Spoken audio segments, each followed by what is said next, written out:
Sharjah maritime museum നിങ്ങൾക്ക് എല്ലാവർക്കും അറിയായിരിക്കും. അതിൻ്റെ തൊട്ടടുത്ത് തന്നെ ഷാർജ അക്വേറിയം. ഇതും മിക്കവാറും ആൾക്കാരൊക്കെ കണ്ടിട്ടുണ്ടാകും. കണ്ടിട്ടില്ലെങ്കിൽ ഒന്ന് പോയി കാണാം. അതിൻ്റെ ശേഷം അതിൻ്റെ തൊട്ടടുത്തായിട്ട് ഒരു ഫെറി സ്റ്റേഷനുണ്ട്, ദുബായ് RTA. ഈ ഫെറി സ്റ്റേഷനിൽ നിന്ന് 15 ദിർഹംസിന് ടിക്കറ്റ് എടുത്താൽ നമുക്ക് ഏകദേശം ഒരു 35 മിനിറ്റോളം എടുക്കും ഗുബൈബ സ്റ്റേഷനിൽ എത്തിച്ചേരാൻ പറ്റും ദുബായിൽ.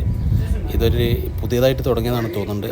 അത്ര പുതിയതല്ല, എന്നാലും ഒരുപാട് ആൾക്കാർക്ക് അറിയില്ല. അവിടെ നിന്ന് ടിക്കറ്റൊക്കെ എടുത്ത് അവിടെ വെയിറ്റ് ചെയ്യാൻ ലേഡീസ് ജെൻസിനൊക്കെ വെയിറ്റിംഗ് ഏരിയ ഉണ്ട്. നമുക്കവിടെ വെയിറ്റ് ചെയ്യാം. ഒരു 10 മിനിറ്റ് മുമ്പ് ബോർഡ് ചെയ്യണം ഇത് പുറപ്പെടുന്നതിൻ്റെ. ഞാൻ 2 മണിക്കാണ് അവിടുന്ന് പുറപ്പെട്ടത്. ഏകദേശം 2:30 മണിയായപ്പോഴേക്ക് എനിക്ക് ഇവിടെ എത്താൻ പറ്റി, അൽ ഗുബൈബ സ്റ്റേഷനിൽ എത്താൻ പറ്റി. നല്ല രസകരമായ ഒരു യാത്രയാണ്. നല്ല കംഫർട്ടായിട്ടുള്ള യാത്ര, നല്ല സീറ്റിംഗ് സൗകര്യങ്ങൾ, ഒരുപാട് പേർക്ക് ഇരിക്കാൻ പറ്റും. നമുക്ക് നല്ല നല്ല കാഴ്ചകളൊക്കെ കണ്ട് ഒരു 15 ദിർഹമിന് ഇത്രയും നല്ല കാഴ്ചകൾ കണ്ടിട്ട് ദുബായിൽ ട്രാവൽ ചെയ്യാൻ